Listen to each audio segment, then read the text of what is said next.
Ben, nous, aujourd'hui, on est dans la foulée des revendications qui se passent. Donc, ça veut dire, je crois que le mot d'ordre principal, c'est un revenu décent pour les paysans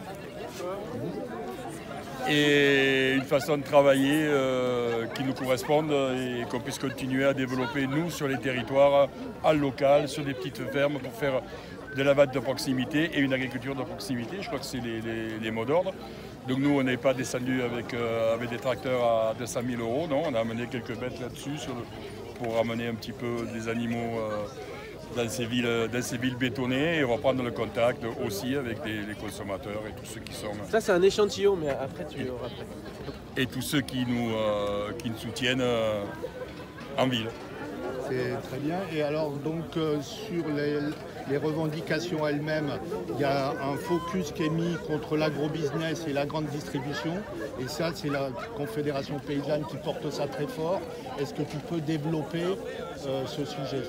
Ben, il y a bien longtemps que la Confédération paysanne, il y a 30 ans, il avait été démonté un McDo à Millau, symbole de la mondialisation et du libre-échange et aussi de l'agrobusiness. Donc aujourd'hui, sur énormément de paysans, toutes les plus-values sont captées par l'agro-industrie et l'agrobusiness. Donc le paysan n'est plus maître de ses prix, il est obligé de se mettre toujours au moins de 10 ans de ce que demandent les transformateurs pour évidemment, eux, puissent capter la valeur ajoutée qui va avec. Donc je parle des Lactalis, des Danone et compagnie qui étranglent les paysans et font des super profits. Concernant la convergence avec les luttes écologiques et les luttes paysannes, la Confédération paysanne a une position particulière parce qu'elle fait la jonction entre les deux. Et effectivement, sur les normes, alors que les gros syndicats, genre FNSEA, défendent moins de normes, etc., au niveau de la Confédération paysanne, tout en luttant contre la bureaucratie rampante, vous défendez aussi des normes qui défendent aussi la santé des paysans, des normes de qualité pour l'agriculture, etc. Mais avant d'être paysan, on est citoyen. On vit dans le même air que vous.